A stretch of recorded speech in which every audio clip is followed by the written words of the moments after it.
And all right. Hello, everybody. My name is Ian McLaughlin, and I have a PhD in neuroscience from the University of Pennsylvania, where I worked to map part of the neurobiology of addiction and anxiety, focusing on a specific super evolutionarily ancient neuronal circuit right in the middle of the brain called the medial lobenula interpeduncular nucleus axis. That was my neighborhood for years.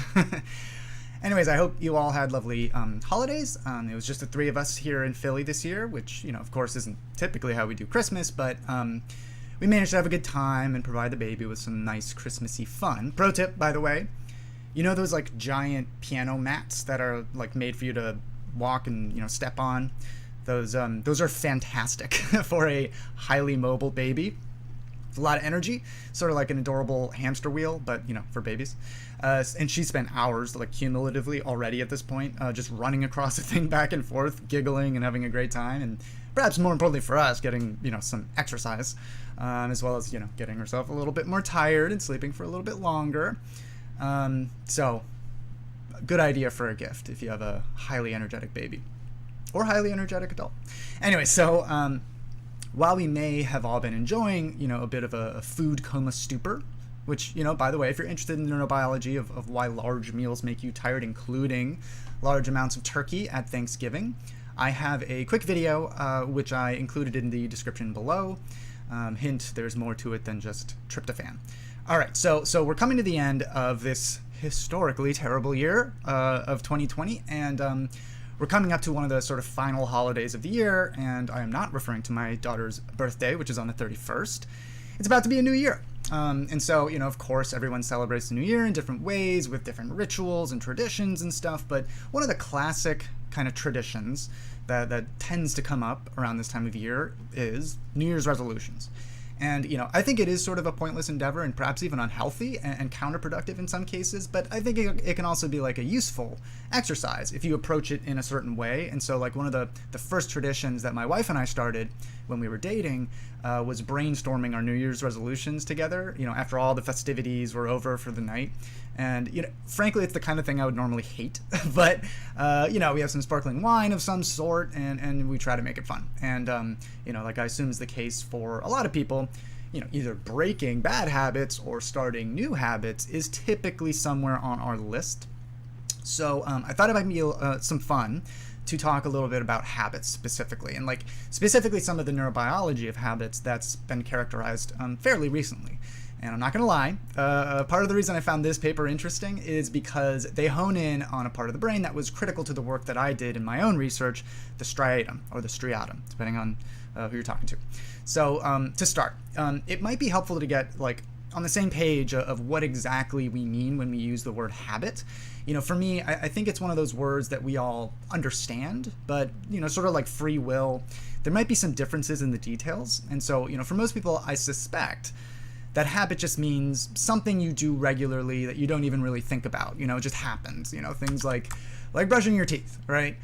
Taking a shower, watching TV when you get home, or maybe checking Twitter like 10 or 20 or 50, 500 times in an hour. But then, is eating a habit then? Is sleeping a habit? Like, obviously not. Those are absolutely essential behaviors.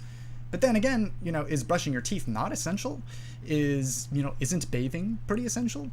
And, so we're talking about like specific patterns of behavior here. And while frequency has something to do with it, there's something else that distinguishes a behavior that's a habit from one that's just something we do regularly. And so, one way we can define habit is a settled tendency or usual manner of behavior, according to Merriam-Webster, the dictionary that I think is probably the most popular here in the US. And, for me, that's a pretty broad definition, because that would clearly encompass showering and stuff like that. The second definition, I think gets a little bit closer to how neuroscientists think about habits, which is an acquired mode of behavior that has become nearly or completely involuntary. It's not a perfect definition, but we're getting there. And of course, there's another very interesting conversation to be had about the distinctions between, habits and addictions, which, continue, to continue our use of the dictionary here to begin with.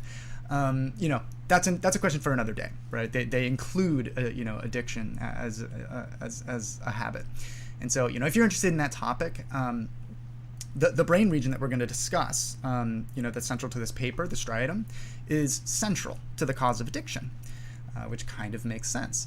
So, I think we can all agree that a habit involves, a behavior that occurs with some degree of regularity, right? And there are behaviors that we exhibit without really thinking too much about it, right? They're like almost automatic. So at the simplest level, to neuroscientists, habits are behaviors that are automatic, consistent, and resistant to change. So, beyond that, there's like a goal, right? A goal-directed behavior, right? And so like beyond that distinction between like goal-directed behavior and habits, that distinction focuses on whether a person or an animal is executing a behavior because they have a very specific goal that they're pursuing, or whether they're just doing it because they always do it.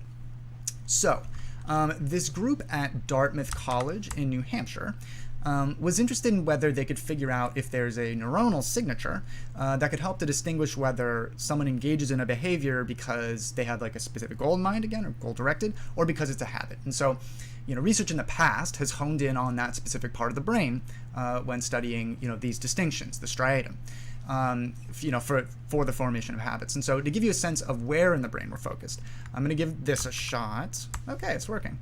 And then here, just to ground you in case a rotating brain isn't exactly useful to you. You can sort of get a sense of where in the brain, we're focused. It's towards the front of the brain, which you can sort of see here in the purple now, rotating towards us. So, it's towards the front of the brain, and it's part of one of the more ancient structures of the brain, collection of nuclei called the basal ganglia. By far the most common neuronal subtype in the striatum is called a medium spiny neuron, or medium spiny neurons, or MSNs, which are GABAergic. And so, therefore, they're essentially inhibitory neurons. So, when you think of the striatum, you basically think of GABAergic medium spiny neurons first. It's something like 95% of the neurons in the striatum are GABAergic medium spiny neurons.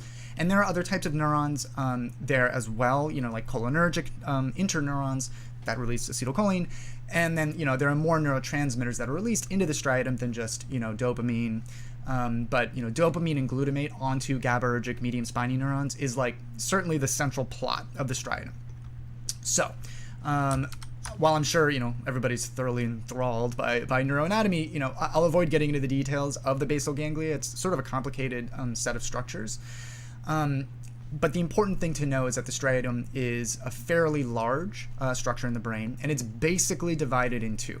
You got the dorsal striatum and the ventral striatum. So the bottom, or the ventral striatum, towards the bottom, I should say, towards the bottom of the head. You can think of it that way.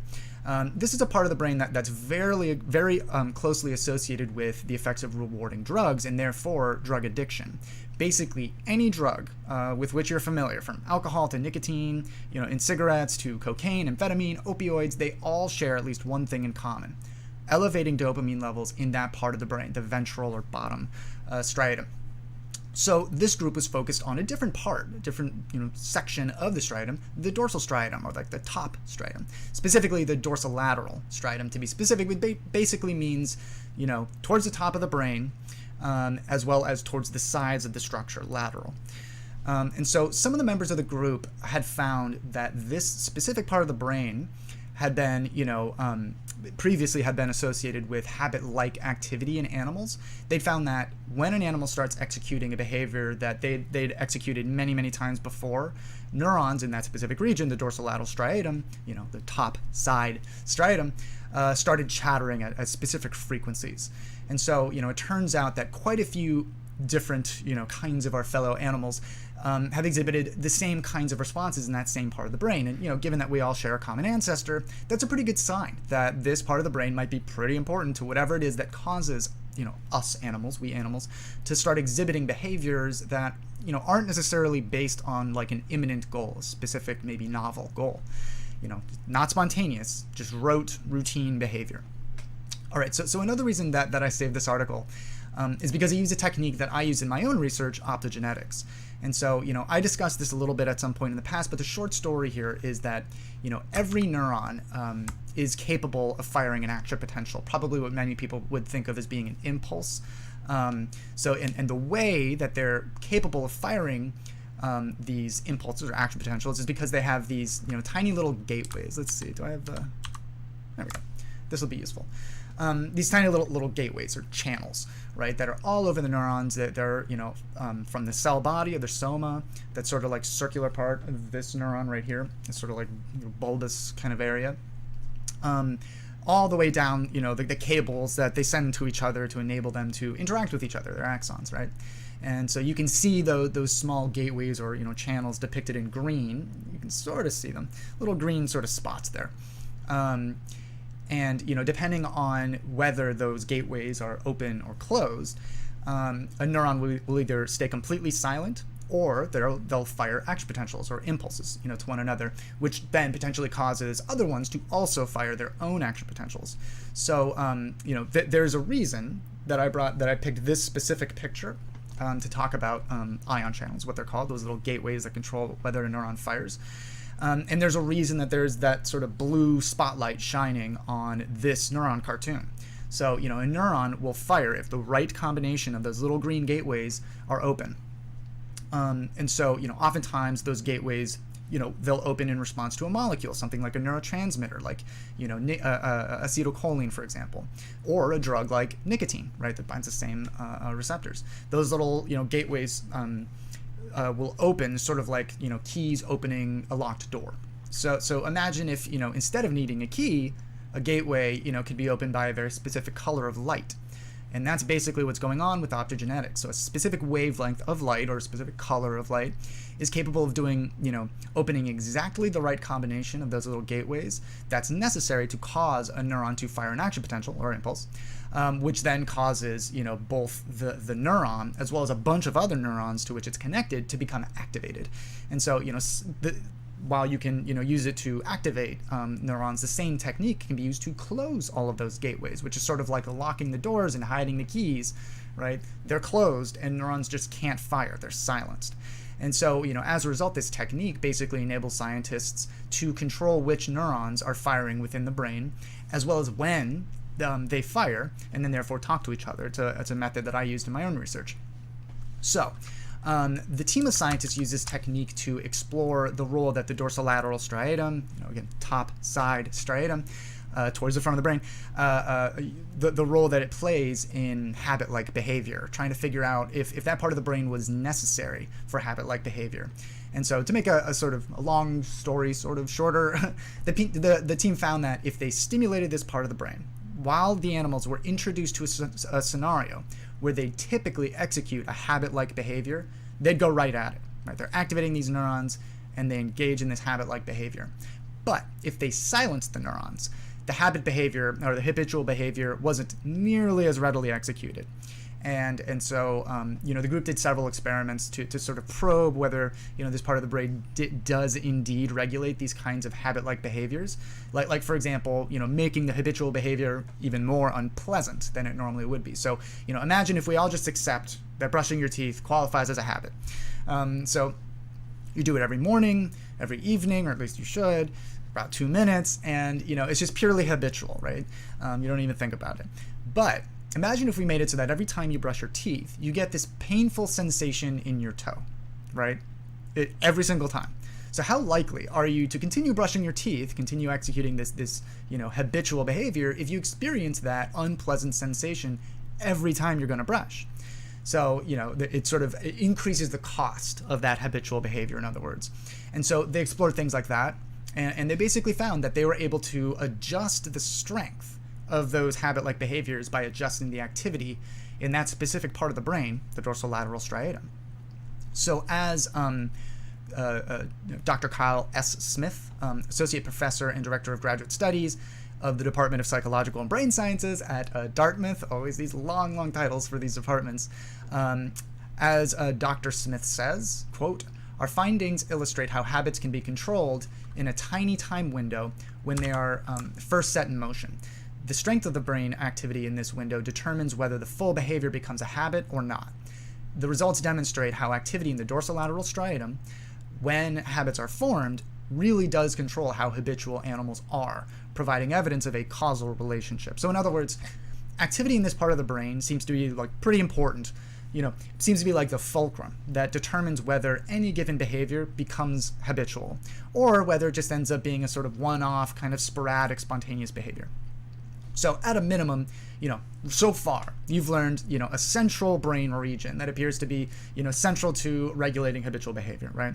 But I can't help but speculate a little bit here because this is sort of my scientific stomping ground, and it's something that I sort of came up against in my own research because I would I won't get into what I found, but, as I said earlier, the dorsolateral striatum is, part of a broader brain region, right? The striatum, which happens to also include the ventral striatum, right, as I mentioned earlier, which encompasses a brain region called the nucleus accumbens. It doesn't really matter what the brain region is called, but if you're interested in addiction and rewarding drugs and the action of drugs in general, the nucleus accumbens is like, the main character, or one of the main characters. And so, this is a brain region that's the recipient of a ton of dopamine output, right? And that same brain region that churns out, dopamine that's produced when somebody takes a shot of whiskey or smokes a cigarette, or smokes weed or does heroin, another brain region called the ventral tegmental area, or VTA, as it's often abbreviated or initialized. The VTA is the brain region that sends all that dopamine to both the dorsal and ventral striatum. A lot a bit more to the ventral striatum, but to both. Another brain region called the substantia nigra also sends a bunch of dopamine to the striatum. So, in other words, when somebody ingests basically any kind of rewarding recreational drug, right, both the ventral and dorsal striatum are likely receiving elevated dopamine levels. And this is almost certainly also true. Actually, it is true. It's been shown now that certain rewarding foods also have a similar effect. Not to the same degree, but a similar effect. So we experience that emotional euphoria, right? That beer was pleasant, or that heroin felt great. And part of that experience is derived from that elevated dopamine in the ventral striatum. However, part of the brain that's just on top of the ventral striatum, the dorsal striatum, the part of the brain that this study, explored and implicated in habitual behavior, also likely receives elevated dopamine. So not only does this drug feel good, it's also tickling a part of the brain that convinces us to continue engaging in that same behavior that caused the good feeling, right? Independently, it can even regulate just habitual behavior in general. And so beyond, and on top of that, we're getting the signal that we should continue, right? Beyond just the rewarding signal, we're getting the signal that we should continue executing whatever behavior we did to achieve that good feeling, right? So it's like this mutual effect. This makes sense, of course, right? Humans have been altering their states of consciousness for many, many millennia, right? This part of the nervous system is far more ancient than how long, humans have been altering their states of consciousness with rewarding drugs. So, why do we have emotional experiences? Why do we have emotions at all? Because, they're the system that we evolved to basically use as our behavioral rudder, right? As the tool that helps us to determine the best ways to behave in the future based on the emotional experiences we've had in the past. And so that's a major part of why addiction is such a thoroughly difficult psychiatric condition to treat. It's not just a part of our body that's malfunctioning. It's not like a tumor that can be removed. It's not just a deficit of a biochemical like insulin. It's a byproduct of molecules that are capable of cranking up the volume of precisely the right neurons that evolve to enable us to determine how to behave moment to moment. So how is all of this useful? This information can't necessarily give you a cheat code to make you less likely to eat the rest of that ice cream or eat less pizza or drink fewer beers. Part of this whole story is that there are no cheat codes when it comes to this system. It's all connected. The emotional pleasure that we experience from those indulgences and the decision-making process that emerges from anatomically directly connected brain regions. But there's something I've taken away from learning about these neuronal circuits and probing them myself. The urges I feel, to eat things, the more rational components of my conscious experience dictate that I shouldn't, right? To just eat delicious food rather than food that I know is significantly healthier. To stay up later than I know I should because the baby's gonna wake up before the sunrise and I'll be a complete zombie, right? These are all emerging, these urges are all emerging in part from that same circuit that's tickled by, substances that can be addictive.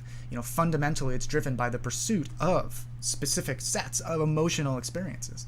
So when it comes to habits, my strategy has been to, sort of try to short circuit the system. And if I had heard another neuroscientist use that term that way, I'd you know, use the term in the way that I'm about to, I'd probably like literally kick them. But just hear me out. So my strategy has been to do my best to consciously associate the positive emotional experiences that I'm fairly certain will be produced by doing the harder thing, right? To get, to be very explicit about it and tangible, concrete. I know that any one of these behaviors that I'm trying to motivate myself to do, I know it's going to be a pain right now. But I also know that, while it's going to be a pain right now, it's going to produce less pain and perhaps more joy later on. And, I know that sounds like obvious and elementary, right? Do the harder thing that you know will yield better results in the long term. Like, duh, that's like part of maturation. But at least for me, when I learned some of the specific brain regions that like are basically competing to determine, the decision that I ultimately make, for the behaviors that I ultimately exhibit, those internal deliberations became far more tangible, right? So, when you decide to forego that next burger or that next beer or whatever, when you've had enough, right? You've had enough beer, enough burgers, whatever, that there are specific circuits in the brain that have ended up winning out when you make that decision, when you experience that decision. So when it comes to the habits that I try to break, while we're like gritting our teeth, through our New Year's resolution tradition, my strategy is to, avoid underestimating the importance of my emotional experience in that process. To not only focus on, the more cognitive rationalization of a given behavior, which is important, of course, but also focus on the positive emotional experiences that I anticipate by doing them, right? And so, I know that sounds very obvious, certainly to adults, but, I think there's a tendency to like atomize human behavior and decision making. And particularly when we try to focus on the neurobiology, right? And at least in my experience, there's this assumption that, by suggesting there's a neurobiological explanation for these behaviors, there's like an implication that our emotions are pointless or totally uninvolved, or at best to be avoided. And for me, it's basically the opposite. Underestimating the significance of our emotional experience is like underestimating the role that like a steering wheel plays in determining where a car ends up when you hit the gas pedal, right? They're critical. They are like the behavioral rudder. Anyway, so I obviously could go on and on about this topic, but I'll stop there. And if you're still with me, I'd appreciate if you might like jab or nudge or tap or ram or whatever your preferred verb may be, that subscribe button. So thanks for hanging out. Hey Hal, hey Joy, good to see you both. How are habits related to addiction? Yeah, I think you covered my question. Yeah, that relationship, I mean, I'm happy to go into like the results that like nudged me into caring more about the striatum beyond just like the fact that addictive drugs elevate dopamine, the ventral striatum. It was deeply frustrating, and frankly, like, were I to have stayed in the academic lab, or like the sort of the circle of academic labs in which I was working, I probably would have spent more time and perhaps even like solved this problem that I was experiencing. So what I was experiencing is I was trying to regulate anxiety levels or anxiety-associated behavior, right? By using the same types of methods that we used in this study, optogenetics, and in my case, more so chemogenetics.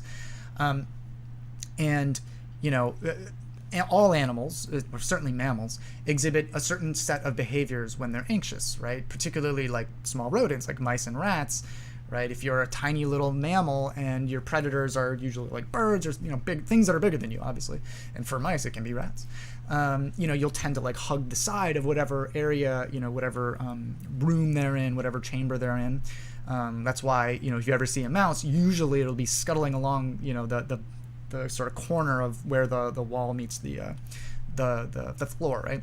They'll just like run right along that edge, and that's because they're anxious. It's very bright. They're avoiding predators, and so you can sort of modulate just how predisposed they are to exhibiting those behaviors, right? So, anyways, so I was focused on affect. I was focused on the emotional experience of anxiety that is manifest by these behaviors. But no matter what I did, and again, this was in the interpeduncular nucleus mostly, no matter a very ancient brain region connected to a ton of different structures, which was part of the problem. No matter what I did, there was always this motoric, locomotor, specific behavior that was just weird, and it didn't make sense, and it seemed unrelated. Like, maybe at some point I'll share with some people, like, one result was if I stimulated just like specific parts of the brain region, I would see like just walking in circles, just like straight up walking in circles. Depending on which side of the structure I was stimulating more, would determine in which direction they would, it's called circling, in which behavior or which direction they would circle, no matter what I did. And if it was like that, you could even detect when I looked for it, you could even detect that there would be just like a subtle bias for circling or exploring in a certain direction over another. And like that kind of behavior has been characterized in a lot of different animals, like, years and years ago. Like if you stimulate one part of a dorsal thalamic structure, an animal will turn their head in that direction. Anyway, so it was just just so frustrating, and as I got to the point where I was like, I just need to finish this PhD. But I think that there's like a really interesting sort of junction of the relationship between behaviors like that, like rote automatic behaviors, and affect. Like it has to converge somewhere, and it's probably converges in multiple areas, but the striatum is almost certainly part of it, as well as the structure that I studied. So anyways, yeah, the relationships between emotion and habit and behavior, I think, are some of the most central to understanding why humans do the things they do, particularly when these things go awry. All right, persimmon bread euphoria. It turned out really good. Joey is referring to one of my world famous baked goods called persimmon bread. But anyways, all right, why don't we start the live five? Let's do that.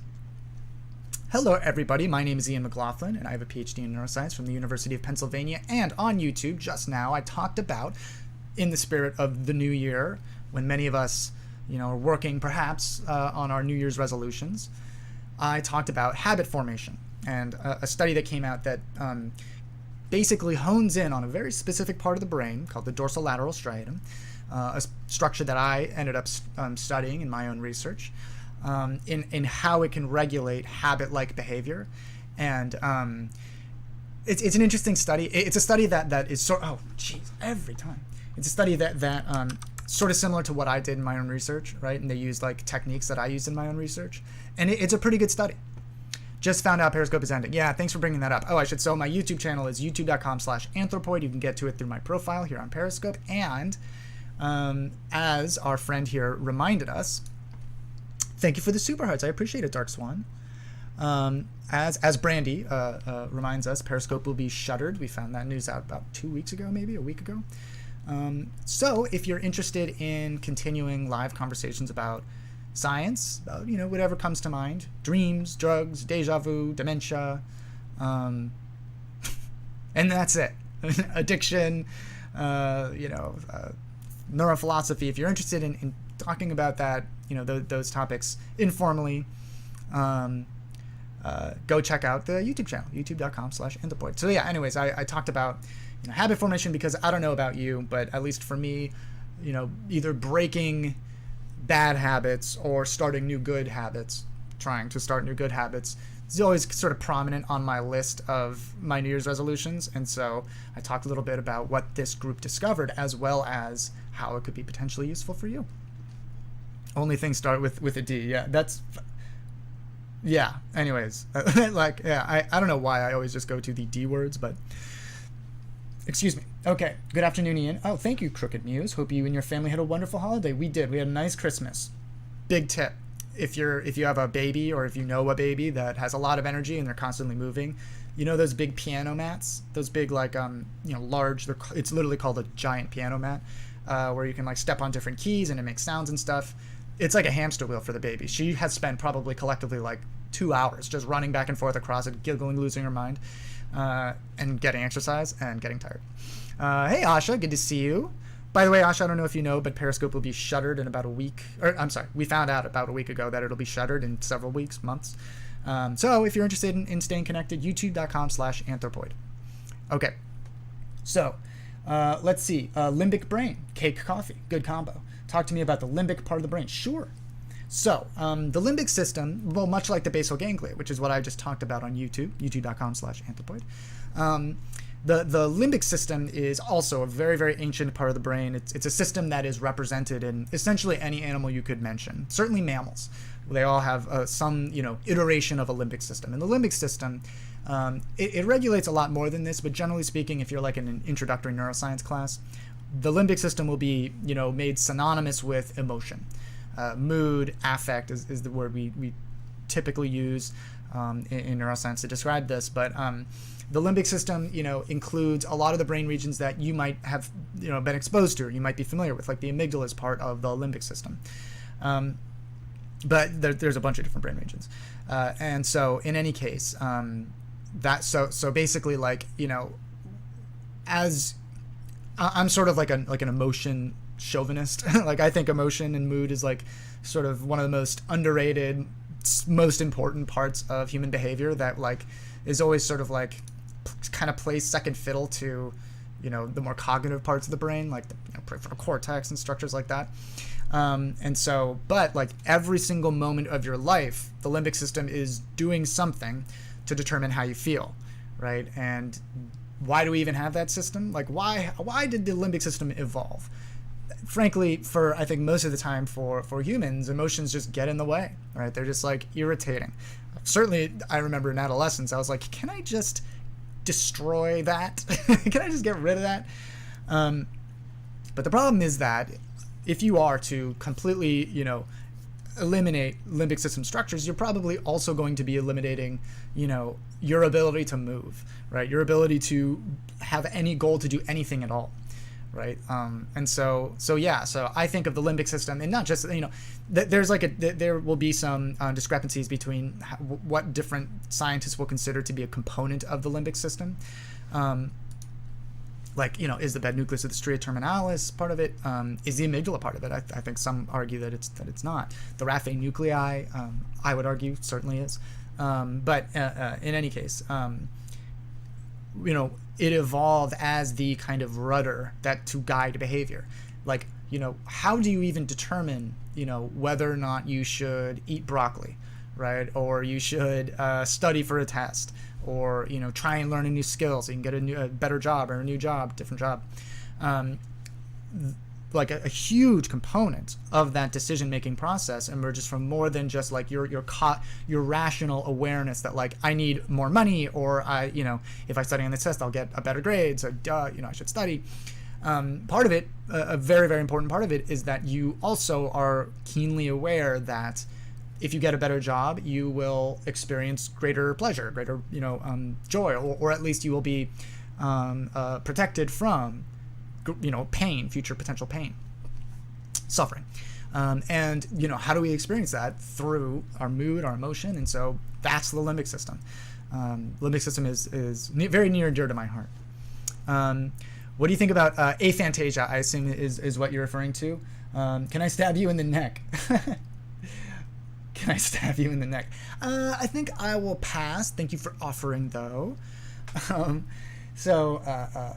Aphantasia. So, for anybody that's not familiar, aphantasia is an interesting topic. So, basically, this is a word that, up until fairly recently, wasn't really thought to be real. I should say, certainly it was thought to be real in very severe kind of tail cases, right, edge cases. But I think now about maybe 2.5 years ago, give or take, there was a study that was done, I think at Cambridge, that like really actually sat down and was like, okay, aphantasia, is this a real thing? Or is this just like what, just a difference in how we're understanding each other in using language. Like, so here's what I mean by aphantasia. If I were to ask you, you see my hand, hopefully, let's just do it like that. You see my hand, and I ask you to please visualize a butterfly that just landed on my hand, right? And I visualize it. And then, I give you some time. Maybe you see, maybe you experience or perceive a butterfly with big blue wings, one of those beautiful morpho butterflies that we all love so much. Just sort of like, slowly fluttering its wings, sitting there gracefully on my hand. But if you are like me, you experience zero visual experience. That is purely an abstract play pretend case. Like, I'm not seeing a butterfly. I can imagine what it would look like if there was a butterfly in my hand, but there is like literally zero visual experience of that. So that's aphantasia. Okay. And for the longest time, I experienced this most acutely when I would, be, at football practice or basketball or baseball practice, particularly baseball practice, because, coaches would regularly say, like, visualize hitting the ball, like visualize it. Or, when it comes to football, like visualize the play, visualize where the ball's going to be. These types of things. And I always same with basketball, like, when you're shooting a free throw or a 3-pointer, like visualize the ball going into the hoop, right? And so for me, I was just like, yeah, okay, I got it, coach. I'll visualize it. Like, coaches use, language kind of in very, sort of comical ways, or I should say very sort of cliche ways sometimes. And so I was like, yeah, okay, I'll visualize it. But all I'm doing is I'm just like imagining, okay, if I put the ball over there, it's hopefully going to go through that hoop. Or if I swing the bat, hopefully it's going to nail the ball, right? But no, it turns out, so I asked you to visualize this butterfly. Then I ask you, this is what this study did in Cambridge. Then I ask you, on a scale of 0 to 5, with 0 being absolutely zero, zilch, nada visual experience, nothing, and then 5 being like I literally see a butterfly, like the same way that I see, this device in my hand or this screen in front of me, the same way that, I see buildings in the background over there, I see this butterfly. Right, no difference. That's a 5. I'd be curious what you guys would say. Again, 0 being zero visual experience, 5 being like literally seeing this butterfly. For me, I'm a 0. I'm like straight up a 0. But there are people who will say they are 5s, like they are seeing a butterfly, which for me like blows my mind. Yeah, 1. Okay. Yeah, and I think, there may be some interesting distinctions between like a 0 and a 1. I suspect that we're sort of probably having very similar experiences. When I hear people say a 5, for me it's like you're hallucinating. Like you're literally having a hallucination. Like that's crazy. Like how could that possibly be your experience of the real world? Like you just can summon hallucinations? No, not with eyes closed. Just visualize it. I mean, yeah, sure. If there's an interesting, potential distinction there. If you deprive your occipital, your visual cortex from any incoming sensory stimuli, or minimize it at least, are you then more capable of visualizing? Does it become easier for you? That there's an interesting question to be asked there. But like, so I saw this paper. I talked about it, I think, on a podcast, and I go into the lab. I was at a rather prominent neuroscience lab here at the University of Pennsylvania in Philadelphia, and there's several other scientists, including very, very senior scientists, including the chair of the Department of Neuroscience. And I just went one by one. And I was like, okay, we do the 0 to 5 thing. Do you see the butterfly? I got like 4s and 5s regularly, and I those of us at the 0-1 area were the minority. It was just like wild. And so, these are scientists. These are scientists that study, that are intimately familiar, have taught the visual system. Like I have taught the visual system before. And I was just like, this cannot be for reals. Like I think we're just not understanding each other. And that was, when I talked to some other, some scientist friends who are not neuroscientists, but are also scientists, meticulous thinkers, let's say, trained to use the scientific method, to be skeptical, to be, to scrutinize the claims of others. Their initial reaction was the same as mine. I was just like, no, we're just not understanding. This is a deficit of language. It's not a difference in nervous system anatomy, right? And, but no, I mean, if we are to base our perception of aphantasia, whether it's real or not, on the evidence, at least at the moment, indicates that yes, it's real. And frankly, like that should not be surprising. That should be like, why wouldn't there be some kind of variation, some kind of polymorphisms in the visual system, right? We have different color hair, right? We have different positions of the sulci and gyri on our brain, the wrinkles along our brain. We have different receptors that bind drugs like morphine differently. So some people find morphine to be extraordinary, or morphine, heroin, oxycodone to be extremely euphoric, to be really pleasurable. They'll say things like, I finally feel normal. I feel like a normal human. I've never felt better. I feel creative. I feel energized. And then you'll have other people who just vomit. Like they just hate it. They can't wait till they can stop. And so, that's a pretty significant, variation, right? and we know at least part of it arises from a polymorphism, a slight genetic difference in the genes that encode the mu opioid receptor, the receptor to which morphine, heroin, and oxycodone bind. And so why would the visual system be any different, right? And then, of course, we know that there are, conditions like prosopagnosia, where like oftentimes after a stroke or something like that, people will lose the ability, it's called face blindness informally, lose the ability to understand faces, or really like take it in and decipher them and categorize them and stuff. Like they just don't, it doesn't register. It's part of the brain called the fusiform gyrus that can be damaged. And so we know that like the visual system can be, it's made of constituent parts. And so why wouldn't there be some kind of polymorphism, some kind of variability in your ability to visualize? And so it turns out that I've been living my life without this, what would appear to me to be a superpower that other people have. Okay. Oh, it looks like we're getting a call. You are from Ethiopia? No, I've never been to Ethiopia. I'd like to visit. No, I'm just American. Just old-fashioned American. And so we're talking to, well, Joy, and we don't have to talk about where Joy is calling from, but what's on your mind, Joy?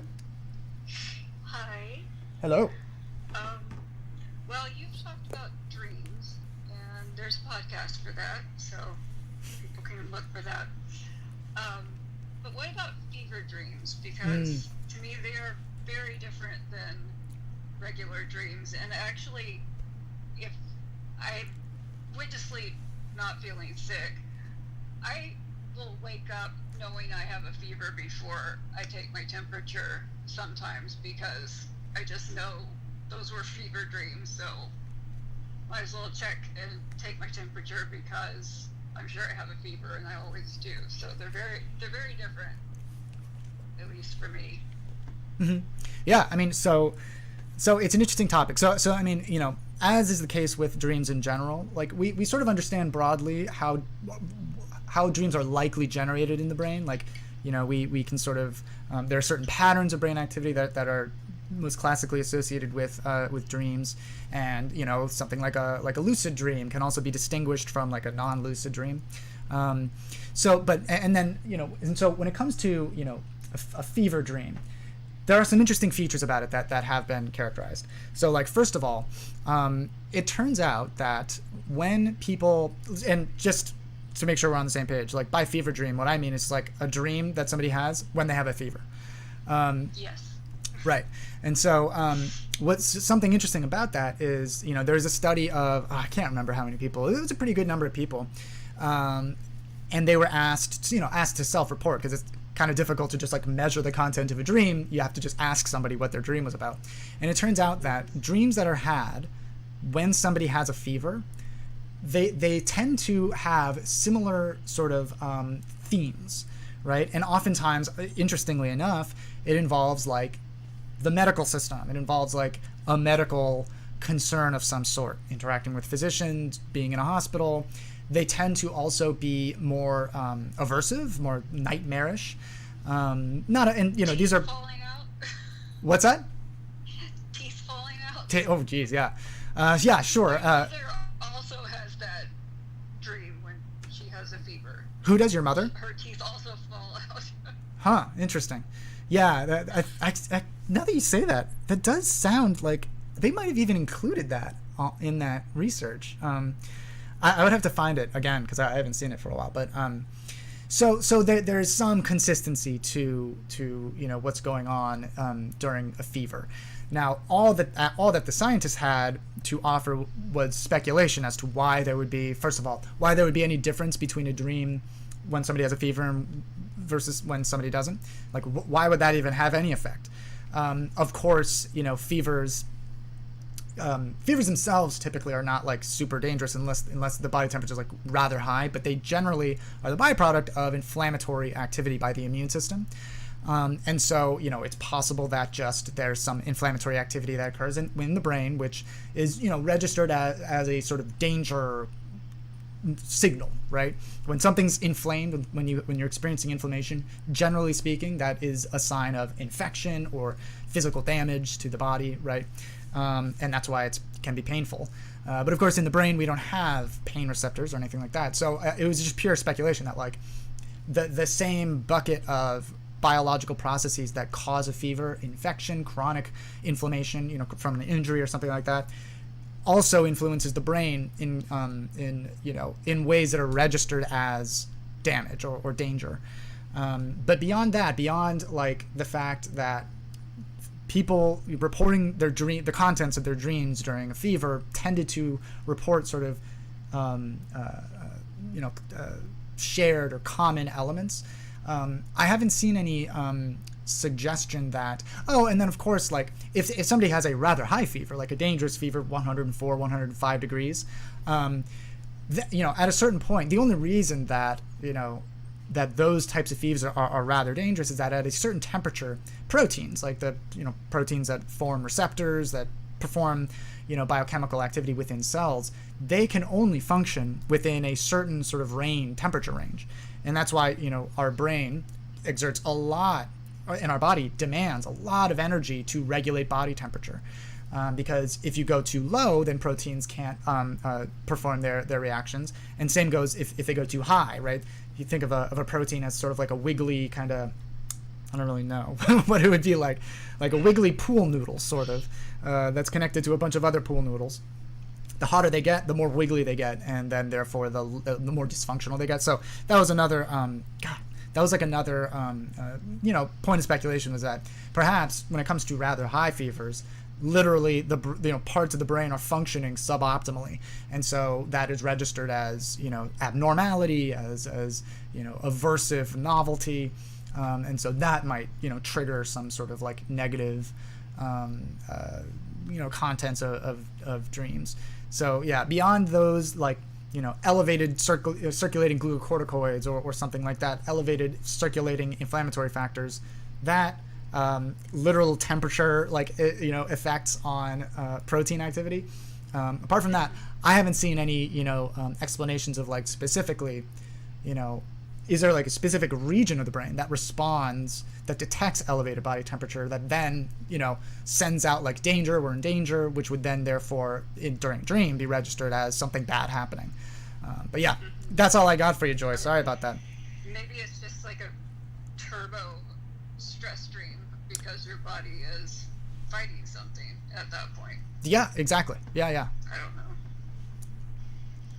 All right, Joy. Well, lovely to talk to you as always. And I hope you had a lovely Christmas. And I will talk to you soon. Yeah. Bye. Bye. Yep. There we go. All right. AIDS. We can talk about AIDS if you'd like. Okay. Wet dreams are better than fever dreams. I think most people would suggest that. Okay. Is LDS okay? Oh, so what about LSD? LDS and LSD are pretty different. I don't know that the Latter-day Saints consume very much LSD. When you say, is it okay? If you compare LSD, lysergic acid diethylamide, which is probably more widely, colloquially called acid, if you compare acid or LSD to other drugs that are used recreationally, I'm sorry that I keep having to just go at my eyes. This is so awkward. I have these stupid eyelashes that are literally counterproductive. Like, they literally just torture my eyes. They don't keep things out of my eyes. They go into my eyes. Evolution, right? Can't live with it, can't live without it. So if you compare LSD to other drugs that are used recreationally, and I'm just going to put aside the notion that LSD may be useful in certain psychiatric settings, just going to, let's bucket that for a sec. Just when it comes to like recreational use, just people are taking it to intentionally, have psychedelic hallucinations. If you compare, LSD used in that way to other drugs that are used recreationally, basically, used at doses that are sufficient to induce reward or induce some kind of desired positive effect or pleasant effect, LSD is among the less dangerous when it comes to like neurotoxicity, right? The LD50 of LSD is like astronomically higher than anything close to what any human would normally do. And there are these case studies which are rather interesting, of people consuming like gigantic, like hundreds of thousands of doses of LSD. Like a typical LSD dose, it's extraordinarily potent. So it's like somewhere around 100 micrograms, right? So most drugs that you would consume, most medications that you would consume are in the milligram range. This is microgram, right? So it's potent enough that all you need to do is just have like a little drop of water on a piece of paper, and that's enough. A little drop of water that has LSD in it, and that's enough to, send somebody into hyperspace, right? There's stories of people who consumed powdered or crystalline LSD, thinking that it was cocaine, right? And so, and you can usually consume cocaine in, one of a few ways, one of which being insufflation or intranasally. And if you're looking at a substance and you can see it with your eyeballs and it's LSD, that is like a gigantic amount of LSD. And so people have consumed that much LSD. Now, they, it wasn't healthy, but they did not die. They had to be sedated like almost immediately and essentially put into a coma. But anyways, yeah, so like massive doses of LSD have been tested on, sort of grotesquely on animals. So like elephants have been given gigantic doses of LSD. I've talked about this on my podcast, Wired to be Weird, on iTunes and Stitcher. And I believe I might have talked about it on YouTube. There's some really eerie photos of like the elephant that they dosed with gigantic amounts of LSD. Anyways, so, it's not neurotoxic in the way that, say, methamphetamine can be. Methamphetamine at, not at doses that aren't, significantly that much higher than doses that people consume, can be excitotoxic. So it can drive dopamine neurons to fire at frequencies that are well beyond certainly what they normally naturally ever achieve, but beyond what they can tolerate, what they can, sustain. And so, and that can cause, it's sort of like, redlining a car until it breaks down, right? And then, so those neurons begin to die. So LSD doesn't seem to do that. It used to be described as being potentially excitotoxic, but there's not a lot of evidence that it is, much like many of the other psychedelic drugs. When it comes to LSD, the concerns that any responsible person would have are more psychiatric. And so, for the vast majority of people, this is probably not necessarily a concern for you. But, much like cannabis, for some people who are so devised, right, who are born with a certain set of genes, cannabis can trigger a psychotic break, can trigger anxiety attacks, which then can make subsequent anxiety attacks more likely to happen once you've had one. And then can trigger schizophrenia, more so than any other drug. In fact, is associated with that conversion over to schizophrenia from somebody who was predisposed, but just hadn't been exhibiting any kind of schizotypal or schizophrenic symptoms. So LSD similarly has that propensity, and so also generally speaking, this is true for all drugs, not unique to LSD or anything like that. If somebody is predisposed to a psychiatric condition like a mood-related psychiatric condition like depression or bipolar disorder, things like that, then any kind of mind-altering substance can be potentially dangerous. And so so those are the primary concerns when it comes to LSD.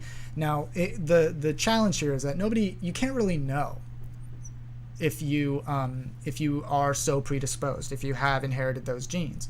And so as a result, it can be difficult to predict, right? So that's the primary concern. Now, Latter-day Saints, Mormonism, that is your call to make. I can't tell you. Okay. We cure aphantasia patients with epilepsy drugs. What? Really? Huh. I've never heard that. And I can't even imagine how that would work. But it's interesting. Thanks for sharing. Dude, is this your office or home? It's my home. This is where I'm fortunate to live, in my beloved Philadelphia. All right. Can benign tumors be life-threatening? Well, I mean, okay, so what, let's start with what the distinction is between a benign tumor and a malignant tumor. So a malignant tumor is cancer, right? A benign tumor is a neoplasm, just a growth, rapid replication of cells that isn't normally there, right? It's out of place, and there are different kinds of tumors, right? So a malignant tumor is one that is actively spreading, right? And so a benign tumor in the wrong place can potentially be threatening, particularly within the brain. But so long as it's just sitting there and it's not like threatening to metastasize or spread, then it can just be fine. It's just whatever, some part of the body that doesn't really have a purpose, but it's just there and it's not going to threaten your life. But if you put a tumor in a part of the brain, like let's say you have a tumor in your reticular activating system, or some part of the brainstem that's like basic necessity for staying alive, that could be life-threatening. So yeah. Does it like slow down your brain, like with tracer visuals you see? Oh, so LSD. So LSD doesn't slow down the brain. In fact, it almost certainly actually increases activity in certain parts of the brain. In fact, one of the coolest effects of LSD, and this is almost certainly true for essentially every psychedelic hallucinogen, is when you're just sitting sober, and you're just sitting in a room or you're having a conversation, certain parts of the brain are connected to each other, or more directly connected to each other. It's what we call functional connectivity. And so, if let's say that this part of the brain is connected to this part of the brain, and when this one becomes active, this one becomes active. That means that they're quite likely very directly anatomically connected, right? And that's what we call functional connectivity, right? And so, at any given moment, the relationships between parts of the brain that are functionally connected is, will sort of the amount of activity will sort of fall within a certain bounds, right? There's more activity here, more activity there. More activity here causes a certain amount of activity over here, right? And it very, very unlikely to cause it to be much, much, much higher than than it would at any other time, assuming that you're sober. Well, so we know that language, the production of language, is associated with a lot of different sensory systems, but most certainly the visual system. And so, and of course, one of the classic effects of drugs like LSD or psilocybin or mescaline are visual hallucinogenic effects, right? They're not, I think a lot of people who've never been exposed to these substances or, haven't really read very much about them, they have a misconception of what the quality of those hallucinations is, right? That people will say, like, generally speaking, psychedelic hallucinogens don't cause complete delusion, don't cause or delirium. They don't cause you to just see a person or something that's just completely not there. Perhaps at very, very high doses, but at the sort of normal dose range, they don't do that. That's not. Rather, they influence the visual system. They influence the way your brain is taking in that visual sensory information. It's not just visual too; it also auditory. So, anyways, that's one of the classic effects of LSD is this manipulation or this alteration of the visual system. And so, one of the things that was detected is that the functional connectivity of the visual cortex or the visual system and language regions of the brain was detectably altered, such that the visual system caused or exhibited even greater functional connectivity or activity in general, influencing language centers. And so therefore, one of the kind of not quite accurate but useful shorthands to describe that altered state of consciousness is it can induce synesthesia, where you can taste colors or see sounds, these types of crossing of sensory modalities. So when it comes to LSD, part of the effects of this class of drugs is that when you look at an object, when you look at anything, you have an entire new repertoire of experiences of that object. When you see a cactus, right, you can imagine prickliness. You can almost feel the prickliness. You can imagine that it has a personality, right, where that cactus is mean or that cactus is aggressive, right? These are the kinds of things that people will describe when they're on that when they're on those substances. And so it could very well be the case that effect, that alteration of the functional connectivity of the visual cortex with language centers and other parts of the brain as well, is we can attribute those effects to that effect. And what that tells me, what that it likely tells any neuroscientist worth their weight in nicotine, is that relationship is almost certainly, at least in part, regulated by the serotonergic system, by serotonin, because the sort of there are slight pharmacological differences. There's slight differences in what these drugs do when they get into the brain, but they all share at least one thing in common, which is influencing the serotonin signaling system, binding the 5-HT2A receptor, a certain kind of serotonin receptor, but then also changing the way serotonin itself is trafficked in and out of synapses. And so it could very well be the case that relationship, that relationship, the regulation of the relationship between sensory processes like vision and then other parts of the brain like cognition or language production is regulated at least in part by serotonin. So that is why when neuroscientists, particularly neuropharmacologists, when they look at a drug, they don't see like a potential, oh, I want to go do that drug. Rather, it's just a tool, right? Because if you can perturb this system and the pharmacology of the drug and you see some change in behavior, some change in experience, then that system that drug influences probably regulates that experience, that aspect of consciousness. Why has there never been a blind person diagnosed with schizophrenia? I don't think that's true. I don't know where you've seen that. Schizophrenia is a very, very interesting condition. Do you give good brain? I slice good brain, Gaffy. How about you? Is that an offer? Has COVID been shown to be more damaging to people with mental issues? That's an interesting question. That's something that I wondered when I was looking into on YouTube, youtube.com/anthropoid, which you can find through my profile. I've talked about the effects of, or what we know about the effects of COVID-19 or SARS-CoV-2 on the brain. Certainly we know that that COVID-19 is associated with an increase in psychiatric concerns in general. Like, for example, the availability of psychiatric support has like physical places to go is diminished significantly. And we know that substance abuse has significantly increased.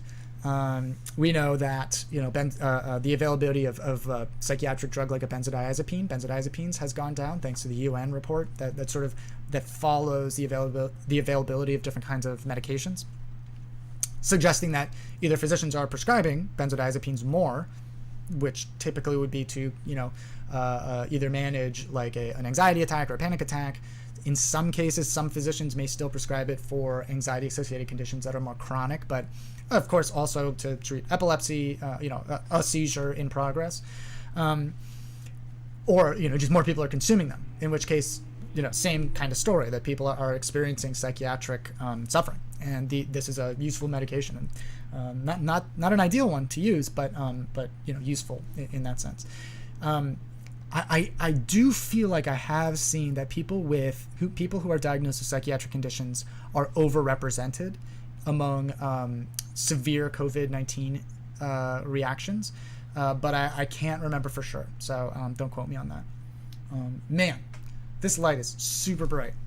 That is irritating to me. Sorry about that. I decided I would try this light up here. It's just so bright. Sorry about that. It's irritating. Okay. We like people with schizophrenia. Yeah, I believe I recall seeing that, but I'm not 100% sure. Thanks for going into depth with my question that breaks it down so well. Oh, it's my pleasure. Little Maple Leaf. My and my daughter's favorite kind of tree is a kind of maple tree. How and why, does the Stroop effect work perceptually? You know what? I'm forgetting what the Stroop effect is. Hello. That's like an illusion, right? Oh, the delay in reaction time, of course. Yeah. Frankly, I would want to review that before talking about it. All right. Sorry I don't speak Russian. I wish I could. It's such a cool looking language. Bro, get on Joe Rogan or Jordan Peterson. Does Jordan Peterson have a podcast? I don't think it's up to me. Hey, hello, Nora.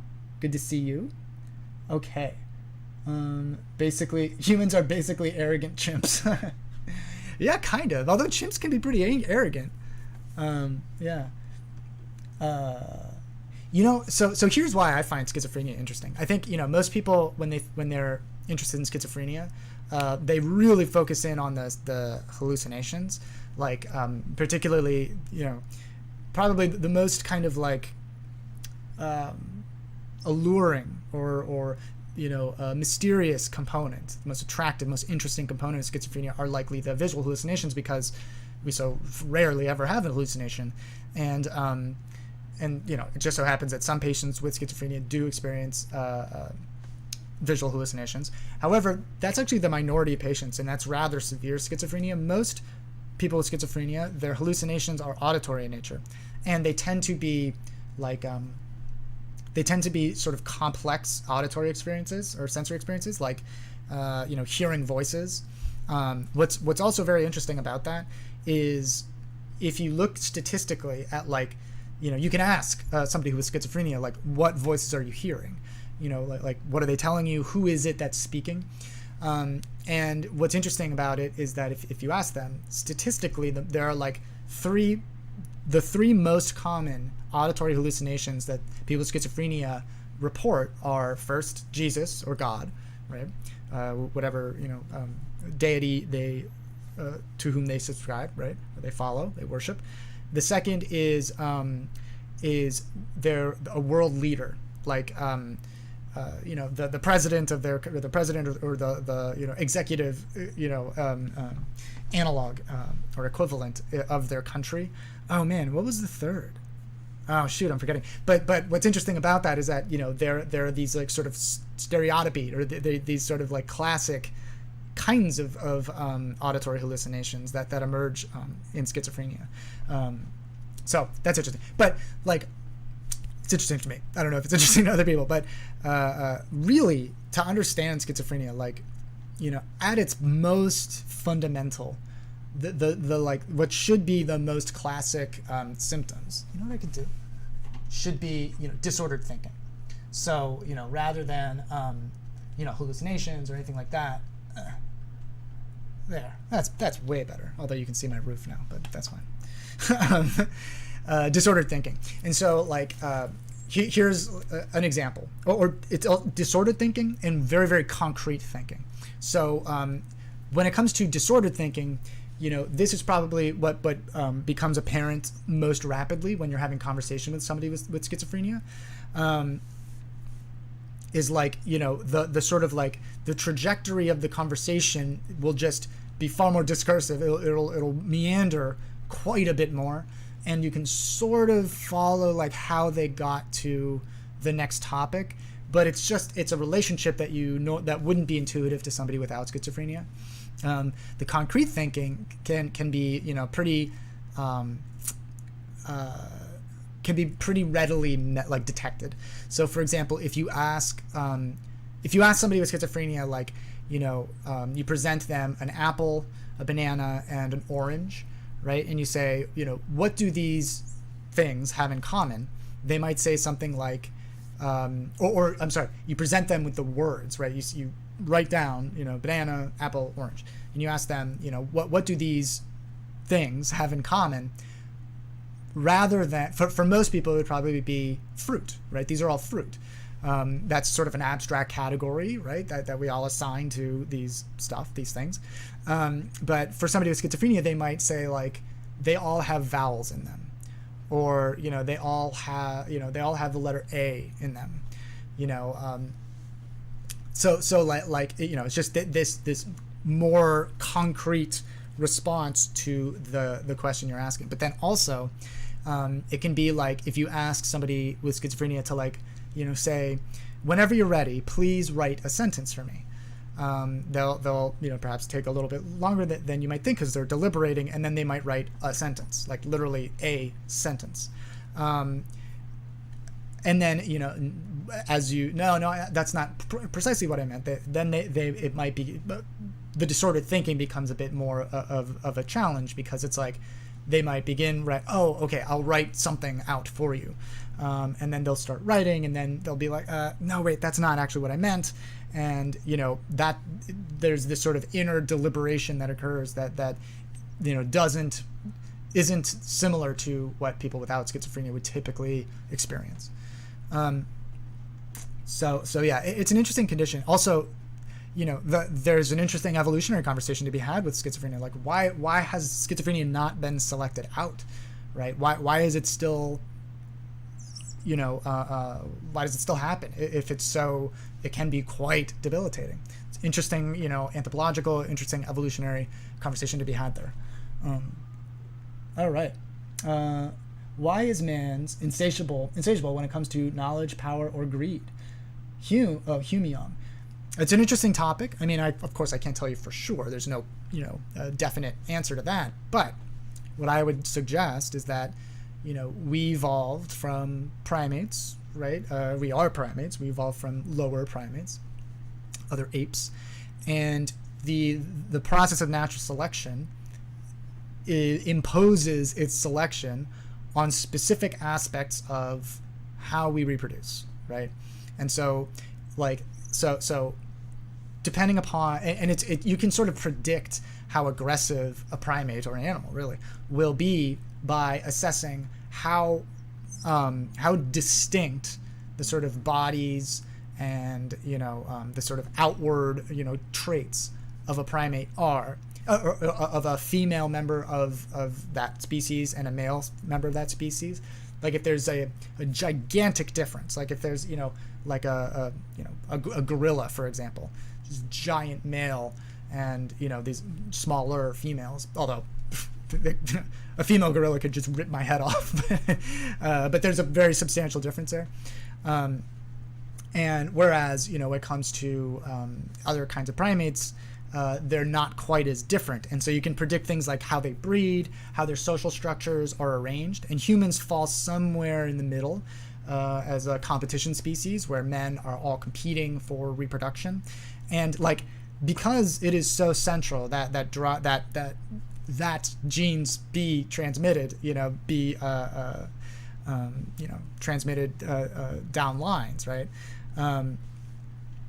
The emotional experiences, the cognition, cognitive experiences, the decision making, the outward behavior are all emerging from that fundamental feature of evolution, right? The desire to reproduce, the desire for a gene to spread. Like a human is just a gene's way of making another gene, right?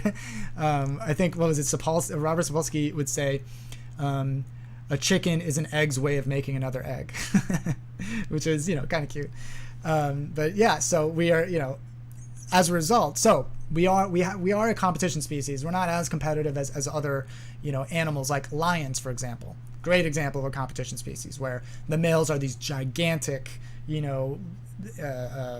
predators with these big, silly, manes, demonstrating their health through this mane. And males will compete for being able to breed with larger numbers of females, and when a new male comes in and they are bigger, they kill that male lion, and they can even there's a lot of infanticide that goes on among those animals. But anyways, I could go on. Like there are some really weird behaviors that baboons will exhibit when because the gestation period in a female baboon is I won't get into it. Anyways, all of those features of how humans reproduce, how we evolve, how we evolved from our last common ancestor with chimpanzees and bonobos, all of that goes into the emotional experiences we have, the aggression we experience, the desire to gain dominance. And while it's not consciously, sometimes it can be consciously, but it's not consciously like I'm doing this because I want to transmit my genes into the future. Like very, very few people think that way. That is essentially what it all is. That's why we even have emotion, right? So that's why. That was a very, very long and, again, discursive response, but yeah. Okay. Is schizophrenia considered a mental or physical disorder or both? So is that Detroit hippie chick? Yeah. So it's an interesting question. So I mean, generally speaking, that distinction between between a psychiatric or psychological thing and a physical thing, that distinction doesn't really exist. So people will oftentimes make that distinction by saying heroin is both mentally and physically addictive, which is why the withdrawal from heroin is so bad. whereas, you know, cannabis is only mentally addictive. It's not physically addictive. And first of all, even that distinction isn't true. They're both addictive in the same way. It just so happens that heroin is more addictive. The withdrawal from heroin is more severe. And heroin is more rewarding, at least for the people who find it rewarding. So you know, the reason for that is that be it addiction, be it, you know, psychology, all arises from physical stuff. So yeah, when you say heroin is more physical, you are correct in saying that there is a more severe, like, what we would call somatic withdrawal symptom, right? It is you get chills, you get diarrhea, you get, you know, your skin, you get goosebumps, on top of the, you know, what we call affective mood associated withdrawal, severe anxiety, severe, you know, depression, lethargy, you know, these types of things. You know, people can experience, you know, total crises. But they both actually induce that withdrawal. It's just that, yeah. And so you're saying cocaine is mental, like that. That distinction isn't real. Like, no scientist, no addiction medicine specialist thinks of addiction or withdrawal in that way. Where I agree with you, where you are correct, is by acknowledging that there are differences in the nature of withdrawal among these drugs. And, you know, so cocaine, the pharmacology of cocaine is different from the pharmacology of cannabis, right? Or of heroin. But any single drug that people do for fun, you know, alcohol, nicotine, cannabis, you know, any drug you can name, they all share at least one thing in common, and that is elevating mesolimbic dopamine levels. They all do that. You can't think of a drug that doesn't do that people do for fun. There are some that people do voluntarily, but that, you know, you don't even know about them. And so as a result, the withdrawal from all of these drugs is similar, right? They all have those effects on mood. And, you know, when people try and argue that, like, cannabis isn't addictive, believe it or not, the most common drug that people seek addiction treatment for is cannabis. And so, you know, it's real. Every drug, it's not life-threatening, right? It's not like alcohol, where withdrawal from alcohol can be life-threatening, or benzodiazepines, where, you know, withdrawal from Xanax or Valium can be life-threatening. But there's still a withdrawal syndrome. And people can still, you know, ingest cannabis, you know, smoke it or eat or whatever, after it's cooked, in the face of negative consequence, right? That's what addiction is. And so, that aside, the whole physical versus mental distinction, what people are really trying to say is a distinction between affective or mood, you know, psychiatric associated conditions or experiences, and, you know, somatic, right? Having to do with the body, having to do with, you know, increased sweat, right? You know, again, diarrhea, you know, these types of things, right? But the reality is that they're all emerging from the brain. The brain has everything. The only reason that we experience those withdrawal symptoms are because they're occurring within the brain. It's just they're happening in slightly different parts of the brain, okay? So when, you know, is schizophrenia more of a mental or a physical, you know, disease? It is mental because it's physical, because there's something distinct about the genetics and the brain of somebody who has schizophrenia, and that physical difference, detectable, you can see it with a microscope type of thing, right? Because of that, I'm exaggerating, by the way, you can see genes with microscopes, but that's not really how you diagnose schizophrenia. But there's a physical substrate, what we would call, you know, a physical difference in the genes or the brain of somebody with schizophrenia. That's why people have schizophrenia, even though it manifests in the form of what most people would focus on as being affective experiences, you know, mood or you know, also cognition. People would also probably think of that as being more of a mental thing, you know, disordered thinking and stuff like that. However, schizophrenia also does have some rather physical or somatic symptoms, like you know, autonomic dysregulation is quite common, and you know, like, for example, sometimes, you know, a very disproportionate share of people who are homeless have schizophrenia. And, you know, one of the things that I think, you know, is intriguing about that, or not intriguing, but one of the features that one of the behaviors they exhibit will be like what appears to be complete insensitivity to temperature, right? Temperature insensitivity, so that, and that emerges from autonomic dysregulation. And so like that is a rather physical manifestation, but really what it is just a part of the brain that regulates those processes is also being affected by the same thing that's affecting the parts of the brain that result in, auditory hallucinations or disordered thinking or even, severe paranoia or catatonia in some cases. So, all right. Please talk about phenibut. Sure, W. Phenibut is an interesting substance. It's an old substance, I believe first synthesized in Russia. I believe in the 70s? No, I think I might be wrong about that. But I believe it was first synthesized in phenibut. In fact, it's not really used clinically in the United States or in most of Europe. I believe it is actually still used clinically in some parts of Eastern Europe and in Russia. So phenibut is an interesting substance for this reason. GABA, the nervous system's principal inhibitory neurotransmitter, when there's GABA, neurons tend to be quieter. They tend to have less activity. As opposed to glutamate, there's a sort of whether a neuron is going to fire an impulse is basically the byproduct of a tug of war between GABA, the off signal, and glutamate, the on signal. And depending upon which neurotransmitter wins out, you can either get silence, no activity, or you can get increased activity, firing impulses, firing action potentials. So GABA plays the inhibitory role there. However, GABA itself, that molecule, does not make it by the blood-brain barrier. So if you eat GABA, essentially none of it is actually getting into your brain. It does circulate through your body, but not your brain. It does some interesting things, by the way, when you consume GABA. It turns out that very, very high doses of GABA can induce increases in growth hormone secretion. Isn't that weird? It's a secretagogue. And so as a result, for a while, bodybuilders would take these gigantic doses of GABA. Anyways, but so you'd have to take a truly absurdly gigantic dose of GABA for much of it, if any at all, to get into the brain. All the GABA in the brain is synthesized within neurons within the brain, from glutamate, by the way, interestingly enough. So you can't get GABA by the blood-brain barrier, but you have a goal of increasing GABAergic activity within the brain, maybe for somebody who has epilepsy or maybe for somebody who has anxiety, right? So much like benzodiazepines, which have in the past been used for the treatment of anxiety-associated conditions, because basically they just turn activity down everywhere across the brain, essentially. But then also, and that includes a part of the brain, whichever it is, that's causing their anxiety attack or causing their anxiety.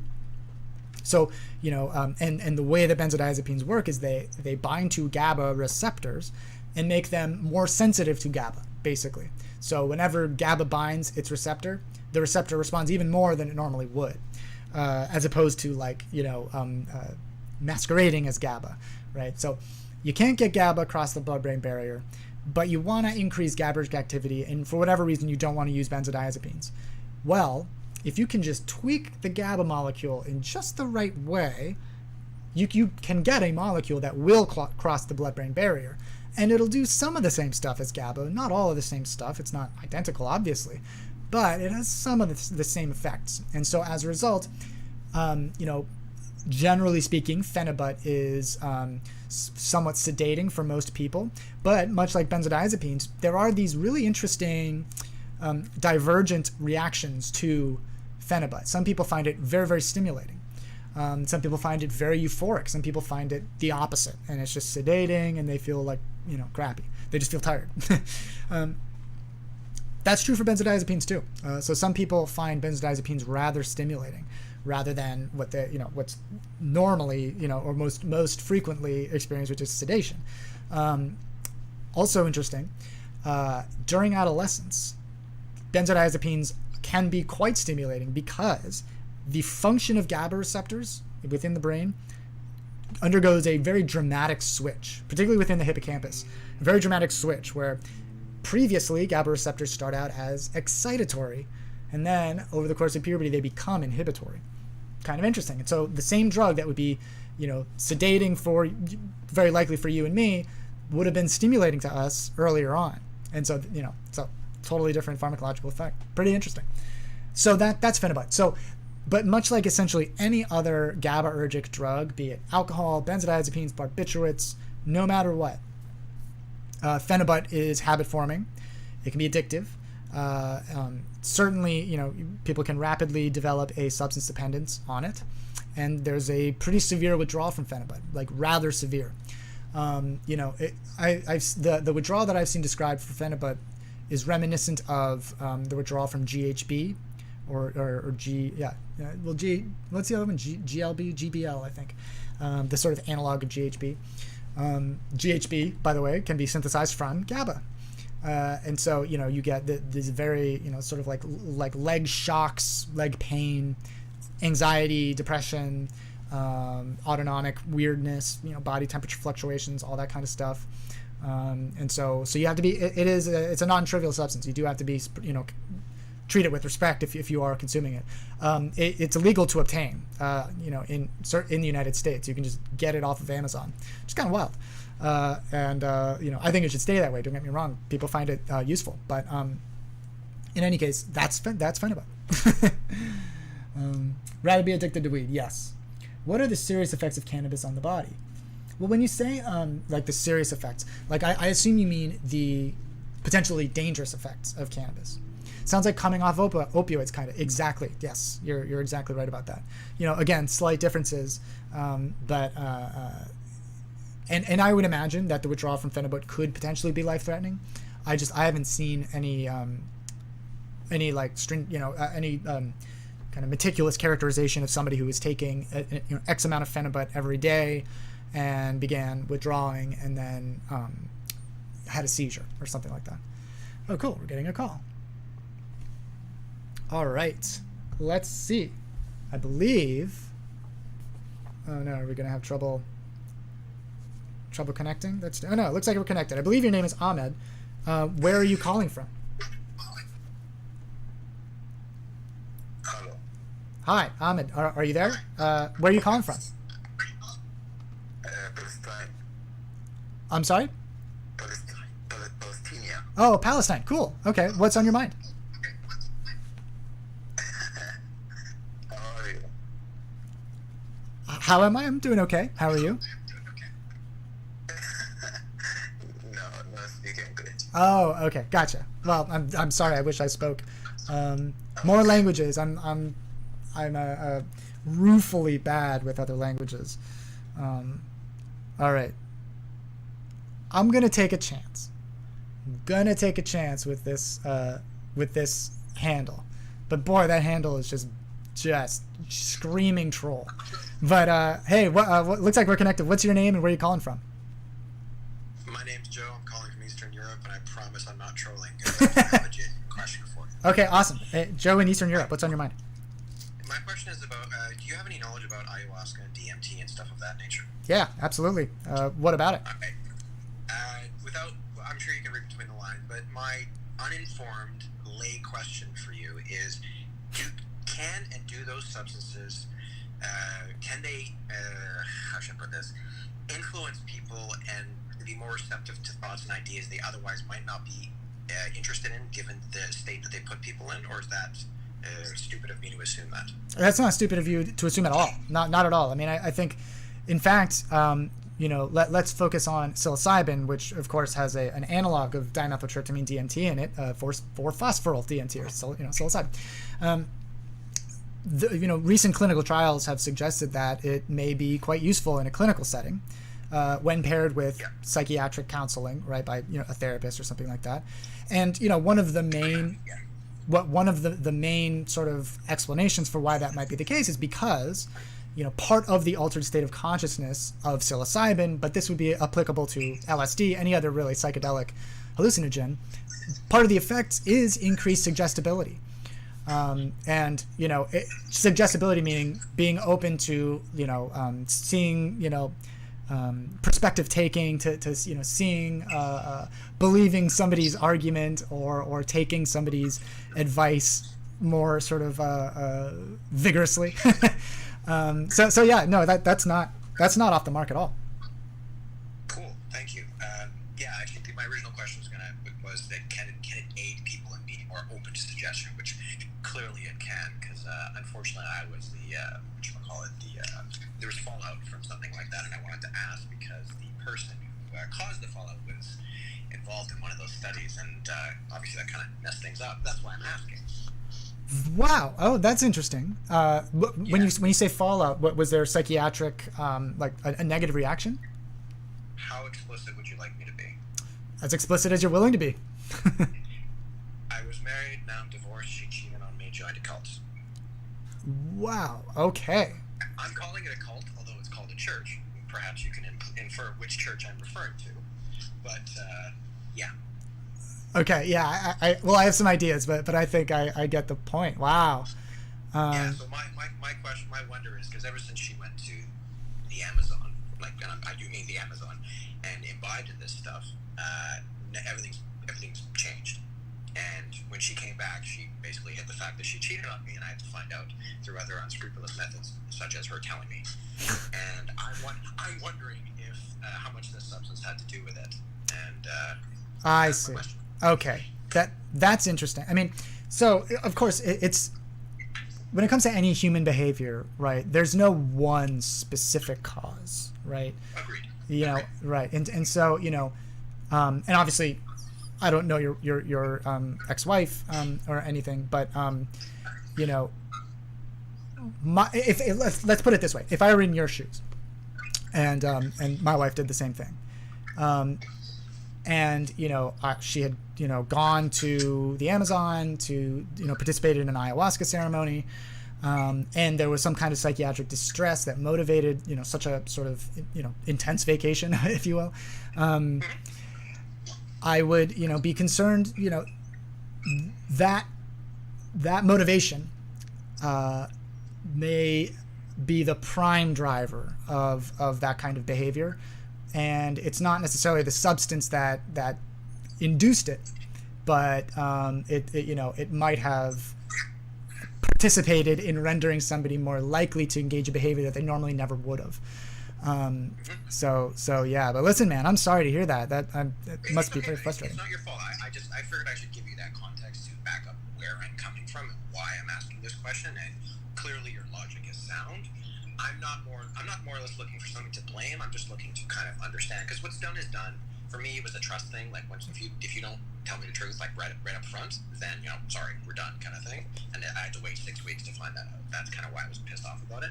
But thank you for your medically sound explanation. And just real quick for the people in the comments, yes, I am European. No, I'm not American. And I'm not a troll. This is literally what happened because I can be anonymous and tell the truth. That's why I'm choosing to expose it this way. But thank you very much for answering my question. I have no further questions. Gotcha. Thanks, man. Thanks for calling in. Thanks for sharing. Thank you. Bye. Man, yeah, you are handling it like a boss. Yeah. You sure sound like you're that's a resilient reaction. And I'm sorry to hear that, man. That would be very frustrating. There is an interesting aspect to those. What we were talking about, and this has been around now for a long time, are you can basically go on trips. It's sort of like going on a cruise, where you can essentially buy a ticket, and it's this all-inclusive experience where you go and so ayahuasca, just so everybody's on the same page, ayahuasca is essentially like a tea, sort of. It's an extract, a water extract of, generally speaking, the root bark of a plant called Mimosa hostilis. It's a climbing vine. And within ayahuasca, within that root bark, are dimethyltryptamine, DMT, as well as a bunch of analogs of DMT, like 5-methoxy dimethyltryptamine. And then, generally speaking, ayahuasca is paired with something called, it must be paired with something called an MAOI, monoamine oxidase inhibitor, so that all those substances from the root bark can actually make it into the brain before being destroyed, by enzymes through digestion. And so ayahuasca, the reason that's what it's called is, was like essentially a ritual. The ingestion of ayahuasca was like a ritual that was followed by various native groups within like Peru, within Brazil, within that part of South America, and so but as a result, because the awareness of ayahuasca has spread, there are services that you can pursue that will allow you to go visit. Generally speaking, it'll be a place that's sort of in a more natural setting. And there's like there's differences. Like some of the services that I've seen have like a very heavy ritual component to it, like various music and dancing and demonstrations and these kinds of things. Whereas some, it's more just like you just go and hang out in the forest. And so there's this wide variation, and some of them will claim that this will heal you of some kind of psychiatric ailment, some kind of suffering. And frankly, I'm skeptical of that, just because psychiatric conditions are among the hardest things in the world to treat, and so, but in any case, because of that variability and because it's technically illegal, there's no real oversight of these places, and so there are these really, really disturbing stories of women who have gone down. And to be clear, ayahuasca, that experience, it's somewhat comparable to magic mushrooms, psilocybin containing mushrooms, where it's about 6 to 8 hours, depending upon the dose, maybe a bit longer, maybe up to 12 hours, of real intense psychedelic hallucination. And so in any case, when somebody's in that state of consciousness, they can be quite vulnerable, right? Because they don't really have their wits about them, right? That's sort of the whole point. And so as a result, any of the defensive kind of, like being aware that, wait, this person might be trying to exploit me, or this person might be, there might be something dangerous about this experience, that's completely warped. And of course, you're in this completely foreign area with people who are giving you these very, very powerful mind-altering substances. And so there are these stories of women who have gone down and end up being rather severely abused. There's really essentially no recourse, which, I mean, for me, is just absolutely abhorrent. So in any case, I talked a little bit about this kind of thing when we talked about ibogaine a while back on my YouTube channel, youtube.com/anthropoid. There's some really interesting work in developing analogs of ibogaine. Ibogaine has an even longer set of effects that last up to 36 hours. And it's different pharmacology, different kind of hallucination, but in any case, but even more so than ayahuasca or even psilocybin, ibogaine has been, identified as potentially very, very therapeutic for addiction, specifically addiction. But I think a lot of people would be interested in potentially treating addiction, but not necessarily significantly hallucinating for 36 hours. And so there's some interesting developments there. But anyways, these similar services are available for ibogaine, and similar kinds of stories have happened, right? Which is part of the reason that I think these substances ought to be legal and regulated. In any case, so if you're interested in that, 36-hour vacation, yeah. I mean, and it's not. One of the features of the effects of psilocybin and LSD and whatever, substances like that, is that they also have effects on mood. They elevate mood, and so you become a little bit happier. People will just go into giggling fits. Like there are these videos of like when LSD was being tested on the military, where guys are just cracking up. They're just giggling and giggling. But ibogaine does not do that. So a little bit more malicious. All right. You are rambling on. No, you're rambling on. I don't know. If you don't find it interesting, you can just go. Okay. You can help yourself in very negative. Iran. Oh, Ian, does COVID damage the olfactory nerve? Celebrity cam. Super interesting topic. I've talked about the effects, what we know about the effects of COVID-19, SARS-CoV-2, the virus that causes it, on the brain several times now on my YouTube, youtube.com/anthropoid, which I should check for right now. Oh man, I've missed a lot of comments on YouTube. So you can go check out youtube.com/anthropoid, smash that like button, smash it, probe it, tickle it, whatever you like to do to it. And because they're going to be shuttering Periscope, you can go keep in contact, keep this up over there. And you can find that on my profile here on this platform here. Okay, so let's see. Ooh, it sounds it sounds better quality here on YouTube. Yes, because I have a better microphone. I actually have 2 microphones. Okay. Seems like some of the best songs were written on mind-altering substances. I wonder if it helps people recognize novelty or if it just causes the brain to connect ideas in unusual ways. Honestly, I think it's both, frankly. I think it's it's an altered state. So your brain is operating, it's taking in information and synthesizing it and, accessing memories, having cognitive experiences in ways that it normally never would because, it's like if you're looking at a waterfall, right? Water is falling, and the reason it's falling in this specific pattern is because years and years of erosion have eroded this pattern in this rock face, and so there's this groove, right? Well, if you are to just carve in another sort of groove into the mountain, all of a sudden the water is going to be flowing in this new direction. It's still flowing, but it's flowing in this new direction. That's sort of like what psychedelics or mind-altering substances in general do, is that you can imagine information flowing through the brain along its typical grooves, but if you just alter those grooves just slightly, and fortunately, usefully, it's a temporary alteration, then that information is still flowing, but it's flowing in a slightly different way, right?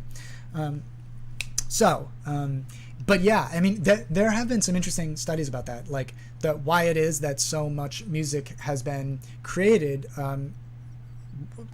in altered states, and a variety of altered states, like alcohol, obviously, very, very frequently, but also cocaine, amphetamine, obviously psychedelics, particularly during that 60s, 70s era. And there's some interesting, there's definitely a correlation, not causation type of component to this. Like, we know that people who are particularly gifted in various ways are actually are predisposed to taking mind-altering substances. Kind of weird, right?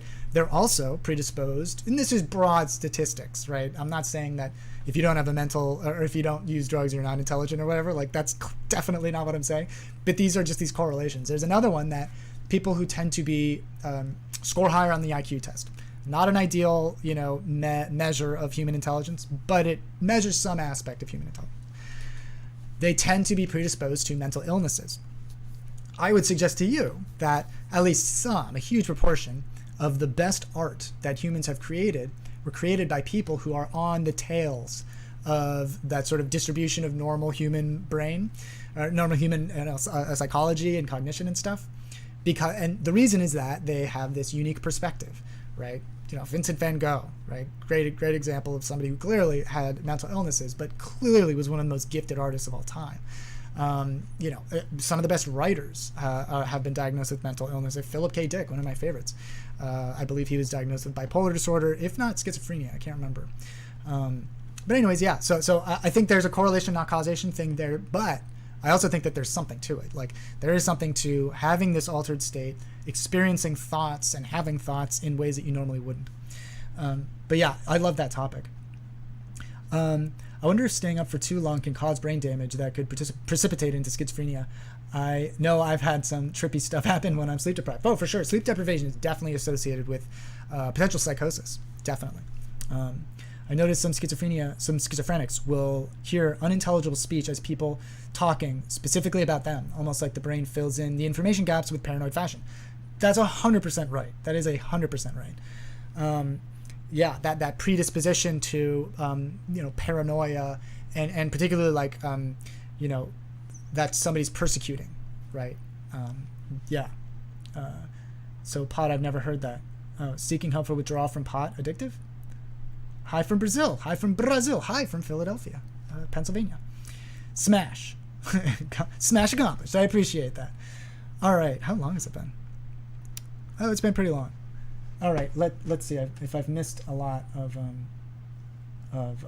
comments. Decision fatigue. Is it real or is it a fad? Feeling burned out after a string of too many choices. It's an interesting topic. So for anybody that's not familiar, decision fatigue refers to this, like, you become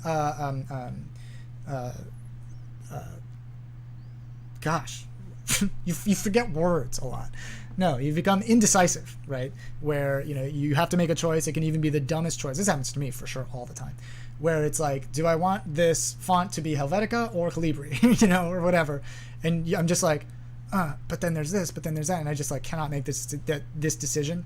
There are some folks who would argue, I believe mostly in psychology, who would argue that arises when somebody's just had to make decision over, after decision, and there is an exhaustion that comes to that.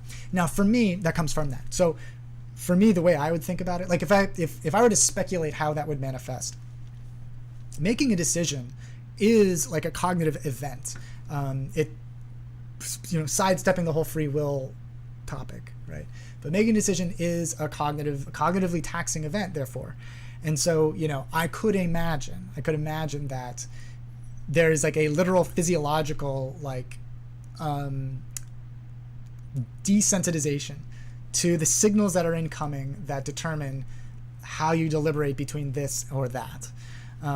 Right, and it's just because this circuit has been active so frequently that just over time, anywhere in the brain that occurs, there is this adaptation that occurs. So I could imagine it being physiologically justified, but I couldn't tell you with 100% certainty. Like I haven't seen a paper that actually measures decision fatigue. I really like the idea of doing that though.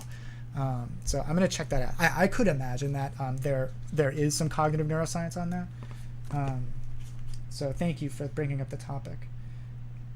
I'm so slow at writing. I'm so sorry, fatigue. But if I don't write it, I know I'm going to forget it. Who turns on the light at the end of the tunnel? Well, apparently, at least for us right now, it's Pfizer, BioNTech, AstraZeneca, Oxford University, Moderna. I don't know what the company that is producing the one in China is called.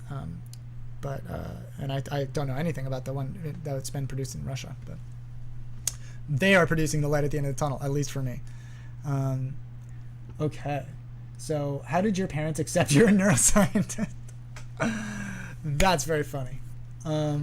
They were fine with it. My parents are both science nerds. They're not scientists, but they probably know more about certain scientific fields than some scientists in those fields. Okay.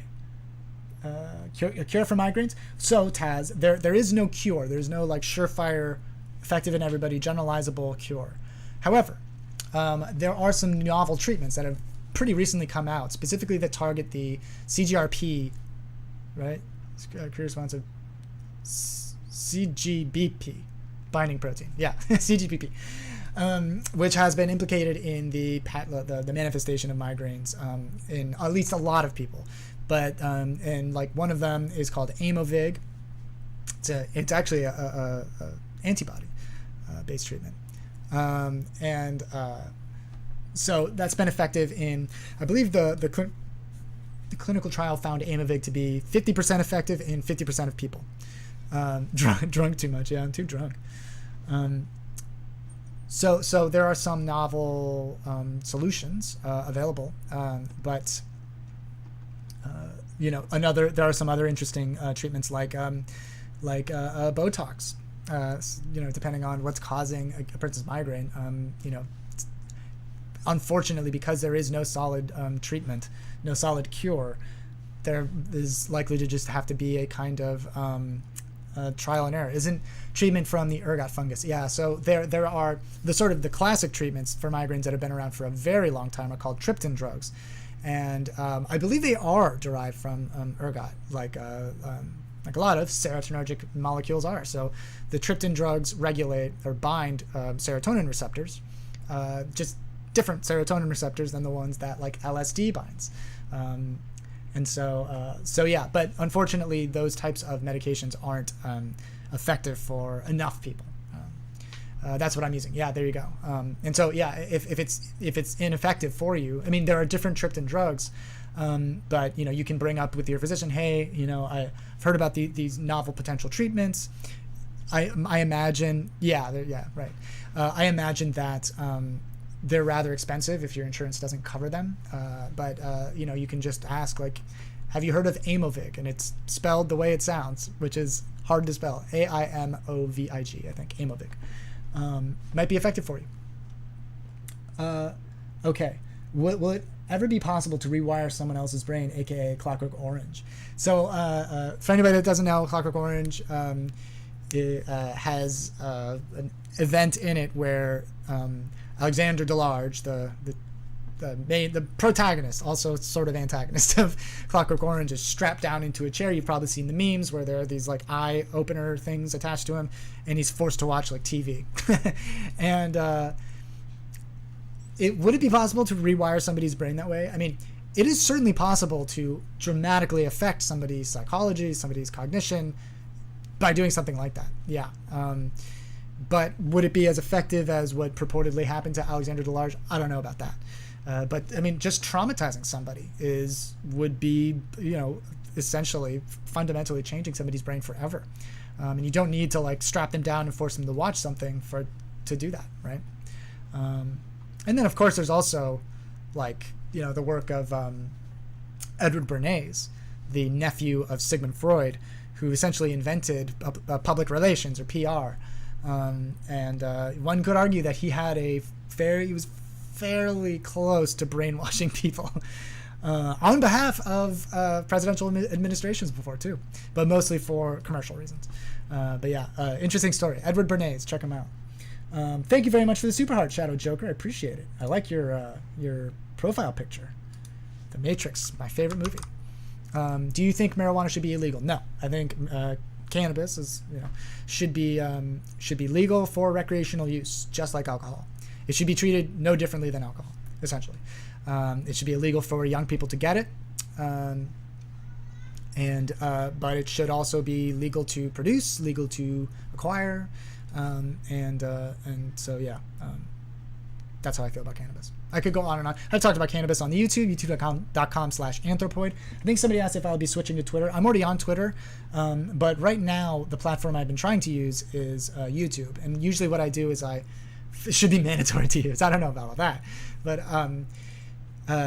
what I try and do is about 15, 20, 25 minutes of a specific topic. Like today I talked about a part of the brain that seems to be critical to habit formation. And might be potentially relevant to you if you're trying to write your New Year's resolutions. And if you're anything like me, breaking bad habits, starting new good habits is usually featured on my New Year's resolutions. And so I talked a bit about that. So youtube.com/anthropoid. All right. And you can find that on my profile here on Periscope. So have you read Atomic Habits? I have not. No, I was focused on a paper that came out from Dartmouth College in New Hampshire that was published in the Journal of Neuroscience. Is that a Gap sweater? It is not a Gap sweater. This is I don't know where I got this. I think it's Uniqlo. Thank you for asking. The most interesting stuff. Okay. I think I should probably call it a day. So thank you so much for hanging out. Should I study psychology or other? I think you should study neuroscience, but obviously I'm a little bit biased. No, psychology is great. It's just it's a pretty different discipline at this point, but oftentimes we work together. And there's no such thing as a good neuroscientist who knows nothing about psychology. But neuroscience, I think, has taken over a lot of the sort of research purview that used to be psychologies and philosophies. And you can do great psychological research as a neuroscientist. You might be interested in pursuing cognitive neuroscience. So check out if you're more interested in more directly interested in studying human psychology, human consciousness. Type in cognitive neuroscience. Look at the universities around you, or the universities you might want to pursue, and or live at, right? Go to, and find which labs are in the cognitive neuroscience departments, and then also check out just the neuroscience departments. That's what I did. And see, depending on where you are in your education, you might want to try and do an internship, or just try and be a research tech in one of their labs, and just start from there. The number one thing that I would recommend to anybody who's interested in going into neuroscience, biomedical science in general, but certainly neuroscience, is when you're in high school, as early as you can, try and do an internship or become a research tech in a neuroscience lab that you find interesting, of course, in the university that's closest to you. And neuroscience labs are always happy to do that, always happy to help, and get people more experience. And there's no better way to get a sense of whether or not you're going to like this life, because being a scientist is rather different from what I think a lot of us perceive it as being. Ian, did you say you had any previous broadcasts on COVID-19 and olfactory nerve damage? Okay. Let's do that one, and then I'll stop. So, right. So I did talk about some of the evidence that COVID-19 has some effect on olfaction, on taste and smell.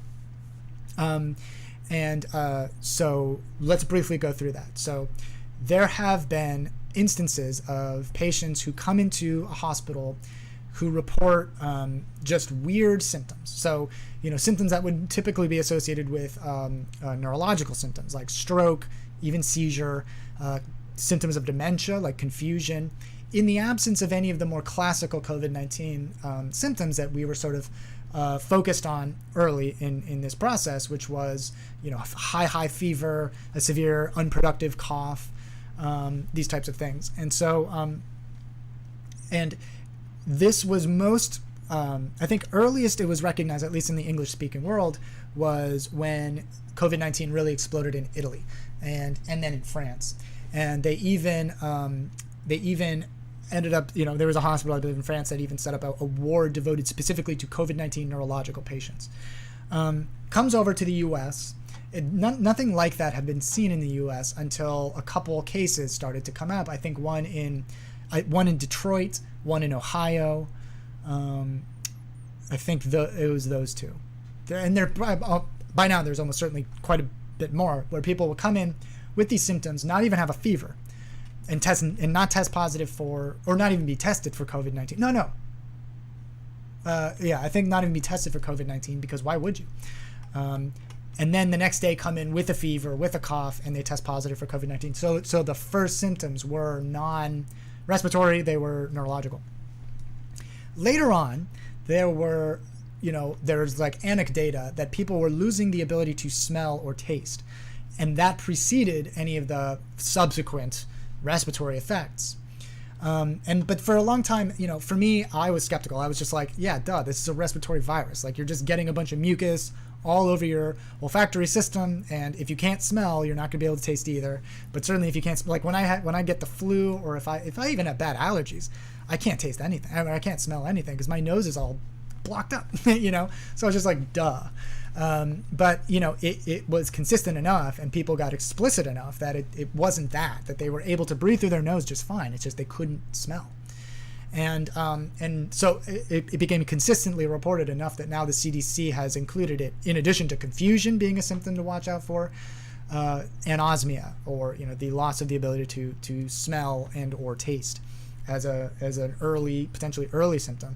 And then what's disturbing about it is that symptom, after the respiratory symptoms abate, after the fever goes away, that symptom of anosmia, that loss of smell, can persist for months and months and months. And there's even like a group, I believe in Georgia, who is literally doing like sensory retraining, like training people to detect and experience like bitterness, sourness, saltiness, right? Pretty crazy. And which can be done after somebody like has a stroke. So there is evidence that there is a potential inflammatory reaction in the olfactory, not the olfactory bulb necessarily, but the olfactory system, that may directly damage like olfactory receptors or things like that. But I've not seen. Basically, here's what we don't know is whether or not the virus itself, viral particles themselves, are directly interacting with olfactory receptors, or glomeruli, or like neurons in the olfactory bulb, or something like that. We don't even know if the virus does technically gain access to the brain. There's some evidence that a part of the virus, a protein, part of the spike protein, can get into the brain, but we don't know if that means that the viral particles themselves get into the brain. I talked about that on YouTube as well, youtube.com/anthropoid. Or if it's just this more systemic inflammatory reaction that just so happens to, among the various things that all of this inflammation damages in the brain, in the body, the olfactory system may be among them. And so it's not the virus, it's your immune system reaction to the virus that is actually what causes the loss of taste and smell. And it's worth always acknowledging that not everybody has that reaction. I have friends who tested positive for COVID-19 and they just said they had the worst cold or flu they've ever had in their lives, but they recovered and they were okay. Keep in mind, these are young people, affluent, and they have access to great medical care because they're related or married to doctors, right? So, that's not the typical, that's not the norm. But I also have friends who have lost their sense of smell. And these are scrupulous people who, they know about the olfactory system, they know about the sensory nervous system. And so that remains to be seen, if it's a direct effect on the olfactory system by the virus, or if it's a byproduct of inflammation in some people to the virus. And why is it that some people experience it, and why is it that some people don't? It's an ongoing question. Saluda en español. Hola. ¿Cómo está? All right, everybody. I should call it a day. So I have a YouTube channel. It's called youtube.com/Anthropoid. You can get to it through my Periscope profile. And today I talked about habit formation, where in the brain habit formation occurs, and what it could potentially mean for you when you're working on your New Year's resolutions. So check it out, youtube.com/Anthropoid. Subscribe if you're interested in this kind of thing. And, I keep the live stream going on the YouTube too. So, subscribe if you're interested. Otherwise, I'll see you hopefully again. Same time, same place next week. See you there. Have a great week, everybody. Oh, and Happy New Year. I probably won't see you. So happy New Year. Cheers to a far less crappy year of 2021. All right. See you guys.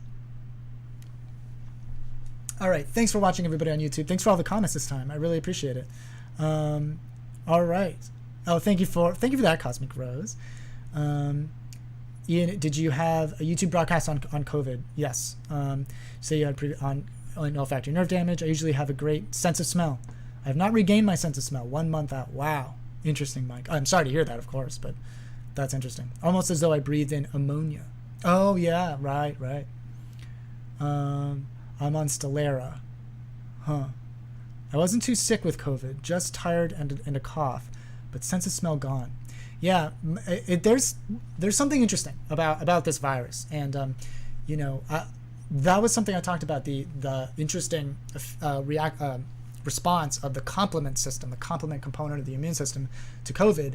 There could be some interesting genetic polymorphisms there that might help to explain why some people don't even know they have COVID, right? They're completely asymptomatic. They can transmit it asymptomatically, but they have no symptoms, and it comes and it goes.